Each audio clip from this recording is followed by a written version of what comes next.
Hello, welcome to Virginia Bakes. I'm Virginia. How are you doing today? Here in Florida, it's a very blustery, stormy, windy day. It hasn't started raining yet, but the temperature's dropping. It was cold earlier this week, then it got warm. Now I think it's dropping again, so we've got some storms, which is a perfect time to be baking some cookies, in my opinion. Today in my home studio audience, I have my sister Heather and my sister Hope. They're here hanging out today. They really are here for the cookies. Don't let them fool you. They've already tried some of the ones I made the couple days ago. They tried them, and that's why they are here. They want some cookies as soon as humanly possible. So let's get started. This recipe is a recipe I tweaked from a King Arthur oatmeal chocolate chip cookie, and there's not a lot of tweaks that I made. Basically, I just added more oatmeal. I felt like it could really handle the oats. So anyways, I have this one. I love it so much that I actually wrote it on a card and I keep it in my little box. So I'm going to read from that and we're going to get started.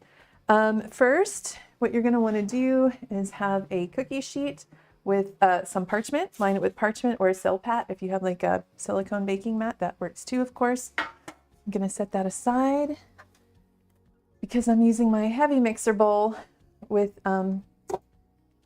for weighing out. It's too much for my cute little orange scale, so I'm going to use my more heavy duty scale, which is totally fine. All right, so we've tared out. We're going to start with our butter and sugars and get those weighed out and get that creaming together in the mixer. So I went, and I don't know if this was another change I made, but I went more brown sugar than granulated sugar because I love that deep caramely flavor that kind of comes from having more brown sugar than white. So we want 213 grams of brown sugar, which is 1 cup. And I'm weighing, I did a stream, oh, that was way too much. I did a stream. My last stream was about weighing your ingredients. And I've linked to it in the description below because I just think it's super important to weigh your ingredients. And it also makes things go a little faster. Okay, so that's our brown sugar. We're going to get that back to 0. And then we need 99 grams of granulated sugar. Of course, I put the spoon. Where'd I put that spoon? I'll get a new one. No, here it is. All right, we need 99 grams. That is a half a cup.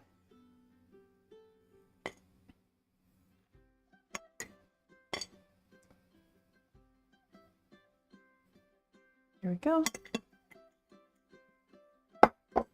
Then we're going to add our 2 sticks of butter,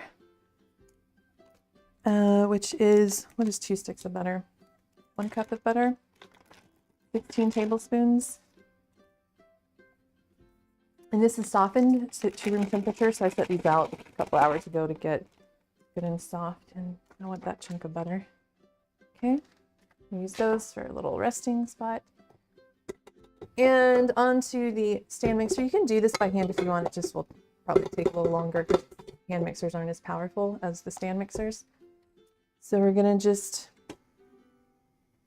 start low and slow so we don't fling sugars out of the bowl and all over the place. And then once it's kind of all incorporated into a paste, we will then turn up the speed and get it nice and fluffy and creamed together. You can see that, yeah. So we're gonna give that like 2 minutes. While that's happening, and this one's a pretty fast one for anyone following along at home. I do believe Amy, who is here, we had to pause while the kids finished feeding, but we're ready to go. Okay. Hi, Henry. Hi, Reese. All right, while that's going, I'm going to talk about the egg. So I went ahead and cracked my eggs, and the reason why is because it's easier to separate the yolks from the white when the egg is cold, but then you want to put room temperature egg into your dough so that it doesn't seize up the butter and make little butter chunks that, of the softened butter that gets cold from the coldness of the eggs. So I already separated the egg out and had it ready to go so it could come to room temperature, just because it's a little easier to separate egg from yolk when it's cold. So that's going to be our next step. This is good and fluffy. We go ahead and maybe scrape the edges. There's also always like some on the beater that needs to get down into the bowl.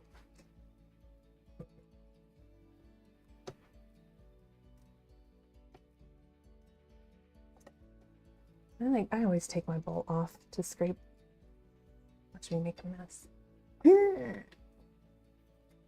Oh, it's going the wrong way. I can get to all the edges, the insides easier. It's not on the machine. That's just me. That's all I'm doing is just scraping down the edges and getting all that back to the middle where it can be thoroughly mixed.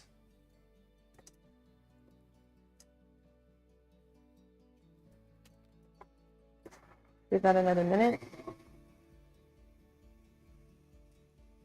What else is coming? We've got the egg ready. That's going to be next with our tablespoon of vanilla. Got that there, egg here.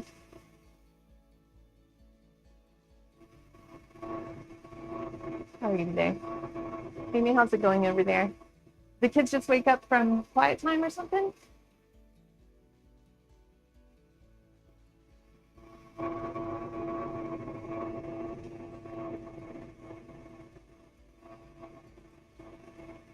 The sisters are up over there.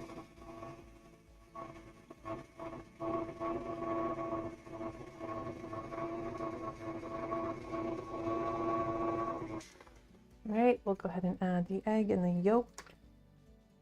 I did break my yolk, so let me get this out. So I want all of that.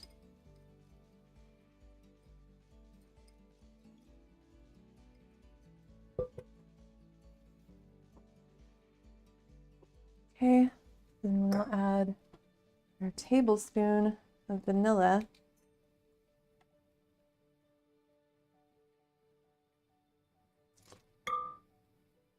I'm done with that.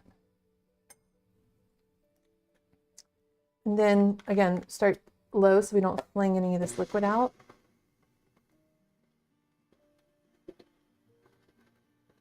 Okay.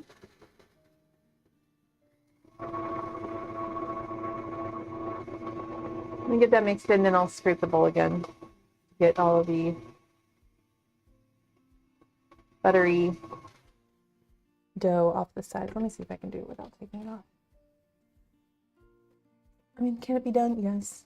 I just prefer the other way because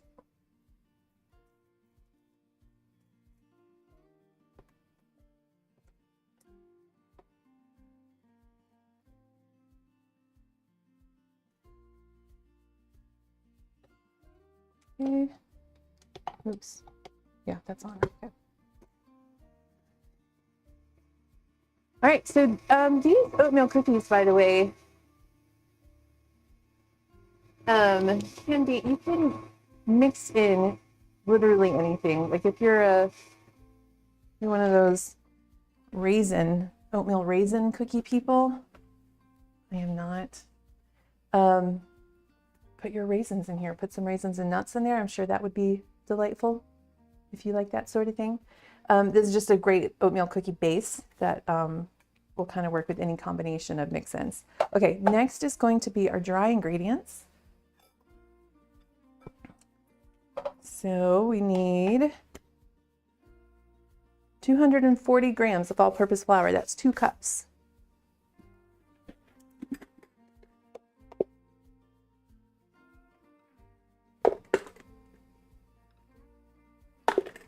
Oh.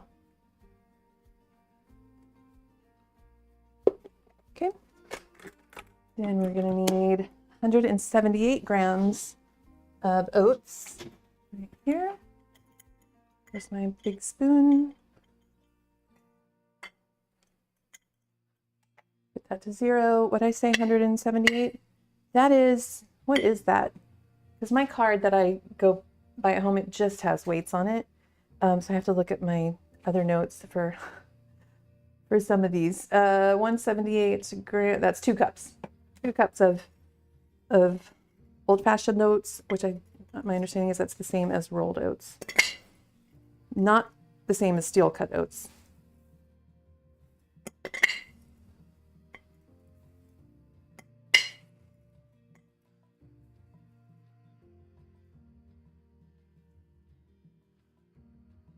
Boom. Okay. Then we need a teaspoon each of baking powder. I like to fluff it up before I scoop it so it doesn't get packed into the measuring spoon. A teaspoon of baking soda. No, that's salt. This is my baking soda.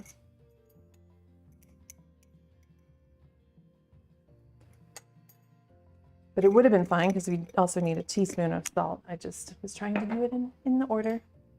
just written, and a teaspoon of salt. Speaking of salt, when you're baking, you really should consider going with unsalted butter so that you can control, because all the butter brands, they use different amounts of salt. There's not a universal amount of salt in salted butter.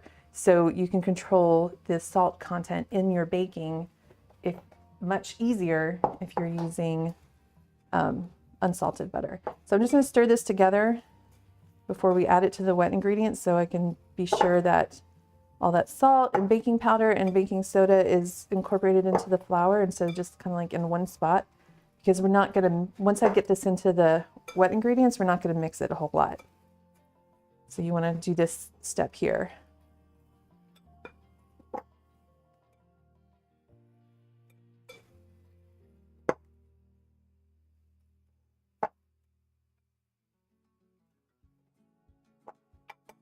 Okay, lift this guy up, dump all this in.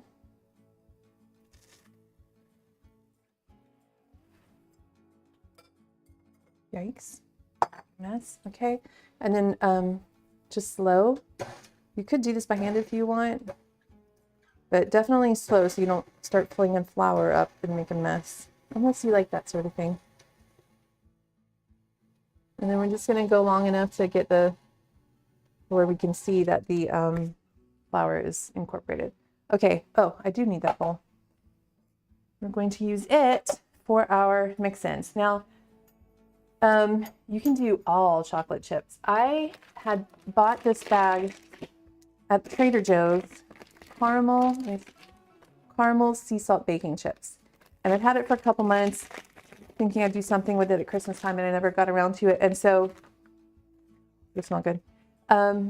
So when I was, let me do oatmeal chocolate chip cookies for this live stream. And then I got to thinking, I bet they'd be good with the caramel chips. And then what else would be good? Pecans from Georgia would be good. So hence now we have oatmeal turtle cookies. So what I'm going to do is I used half the bag on the previous batch. So I'm going to get this down to 0, and I'm going to use the rest of these. So basically whatever mixture of mix-ins you want, you're looking for 510 grams total. So that can be all chocolate chips. It can be different flavors, different nuts, dried fruit, candies. Like you could do chopped peanuts and M&Ms, and then chocolate chips, and that would be like those Monster bars. Just gonna, might take a minute, sorry. Here's something I forgot, Hope. We were talking about what stuff was I gonna forget, and it's the chopping of the pecans. Coconut would be good. Yeah, ooh, coconut with like macadamia nuts and white chocolate. Black Forest. German chocolate. Black Forest would be cherry, dark cherries. You could, or candied like maraschino cherries, you could chop up. You probably want to try to get as much of the liquid out so you're not adding liquid to the dough and making it too. You could use dried. Yeah, you can use dried, but I'm just saying, like, if you were to use maraschino cherries, dry them off. Hope, can you help me break up these pecans? Do you mind? Yeah, this is your payment for the cookies. Yeah. We're doing it Granny style. This is how Granny would do it. She'd just break them up with her fingers. Yeah. And these are pecans from my family friends up in Georgia that are pecan farmers.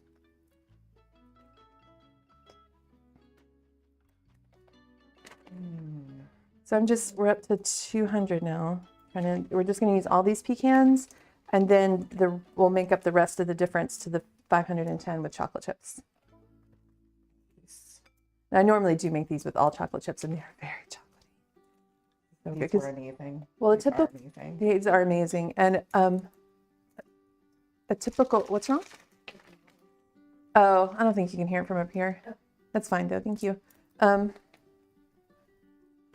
typical bag of chocolate chips is 340 grams. So you would need more than one anyways. If you had some nuts, you could just, oh, thank you. Again, this is a good place to put them.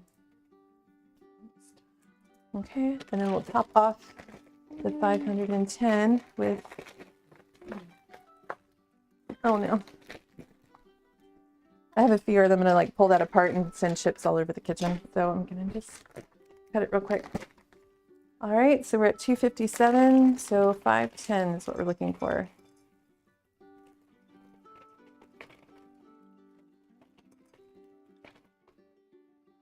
Oh no, it's 514. Whatever will we do? Okay, add these in. And then again, just mixing it up enough to kind of get the chips and nuts, pecans mixed in.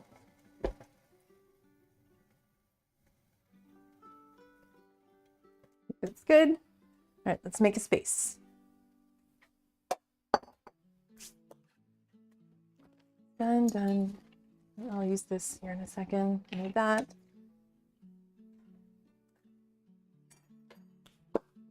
Okay. Let's get this guy off of the mixer.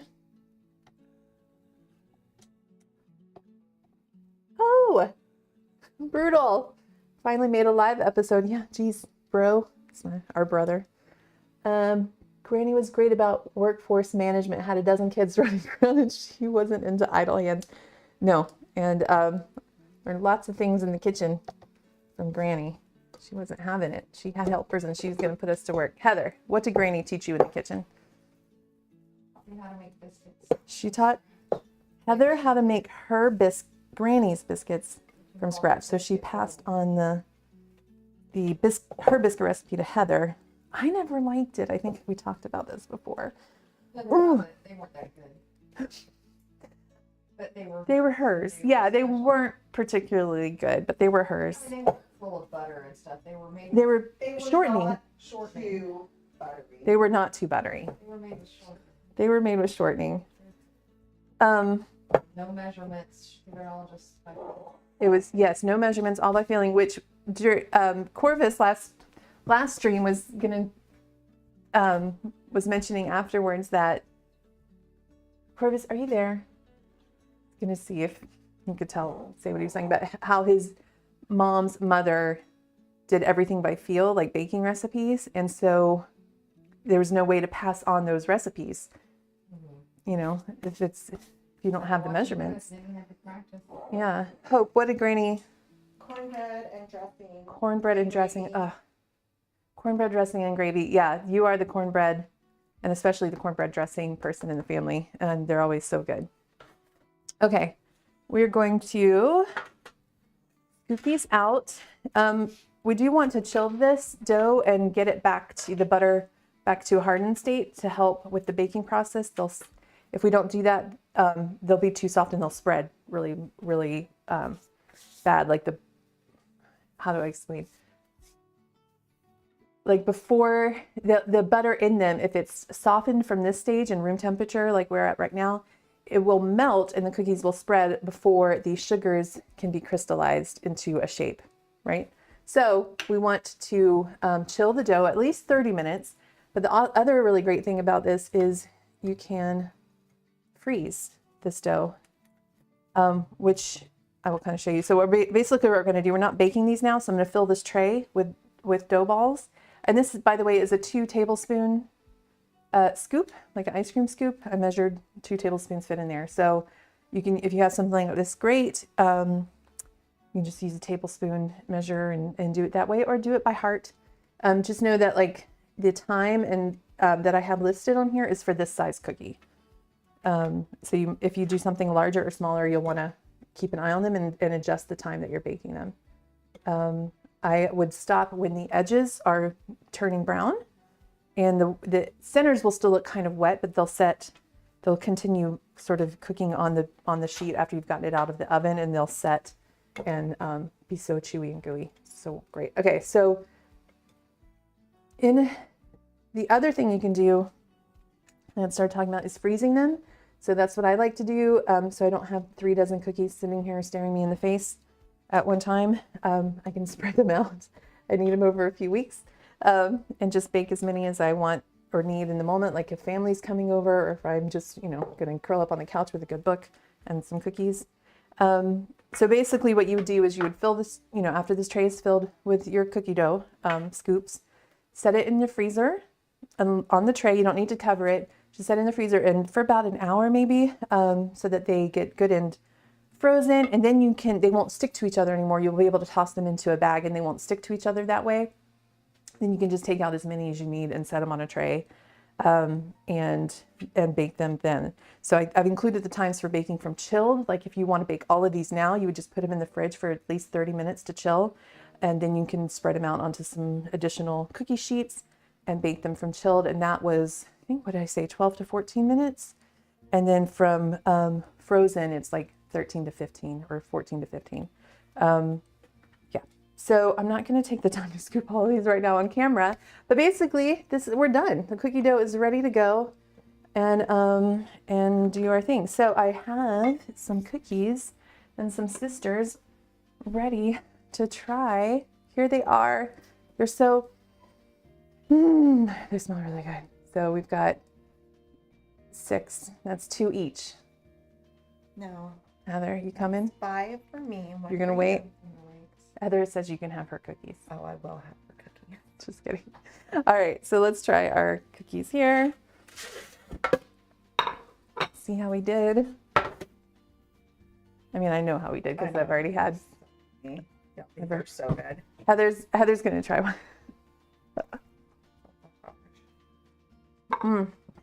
They're so good, y'all. Good, the perfect cookie. Let me see if I can. Where do I show this? The problem is it's not gonna. Oh Let me try man. that. They're good and thick. Look at that chocolate focus Good. coming out of there, all melty. You know what might be nice? Nothing.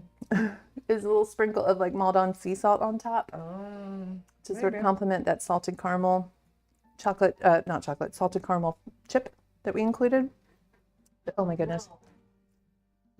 You dropped your whole cookie. What? Oh my goodness. Heather. Classic.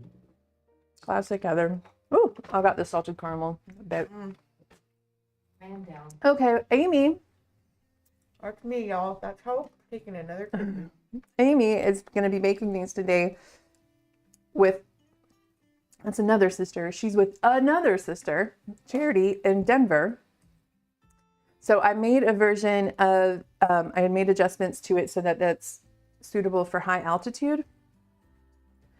So Amy, if you'll let me know how that goes, if it works, if those adjustments work out and the cookies turn out well, I'll add that high altitude adjustments to the video description for anyone else who's up that way that might be watching sometime. Oh my gosh. Okay. I have not had lunch, so I feel like I should eat, before I eat a dozen cookies, I should eat actual food and then finish with some cookies. But this is good stuff, y'all. There's the dough. Here's the cookies. Delightful, quick and easy. Again, you can, any kind of combination of mix-ins. What do we talk about? Coconut, white chocolate macadamia would be good. Raisins and walnuts, if you like that sort of thing. Dried cherries and dark Dried chocolate. cherries and dark chocolate. And ooh, and some white chocolate, because that would be like the cherry cordials. White chocolate, dark chocolate, and dry and like candied cherries would be good. Heather came up with chocolate, coconut, and pecans, and that would be like a German chocolate, maybe. Would it need some caramel too? So good. The oatmeal cookie base is just so it's fantastic. Like it's going to go with anything and everything. And it's perfectly oatmeal-y. It is perfectly oatmeal. Thank you. I agree. It's my favorite. All right, everybody. Well, thanks for joining today. This was a pretty quick one, and we'll get out of here, and I will see you in a couple of weeks for another live stream. I have some ideas, but I'll hold off and make sure I follow through with them. What else can I say? If you've enjoyed this content, please like the video and leave a comment of some sort. Tell me if you come up with some interesting mix-ins to create for your own flavor profile. I'd love to hear what you come up with. And then if nothing else, hashtag weigh your ingredients. And that just helps with the algorithm. So also, if you have not subscribed, please consider subscribing so you don't miss any videos from my kitchen. And yeah, have a great rest of your weekend. Enjoy your Sunday, and we will see. And happy MLK Day. Yes, thank you. My sister's a teacher. I just half the time, because I work for myself from home, I don't know what day it is, let alone there's a holiday coming, because it's just me. And my sister Hope is a teacher, an amazing teacher. And so she's here because she has a long weekend because of MLK Day. Thank you for that. And of course, happy MLK to all our friends. And yeah, all right. Have a good one.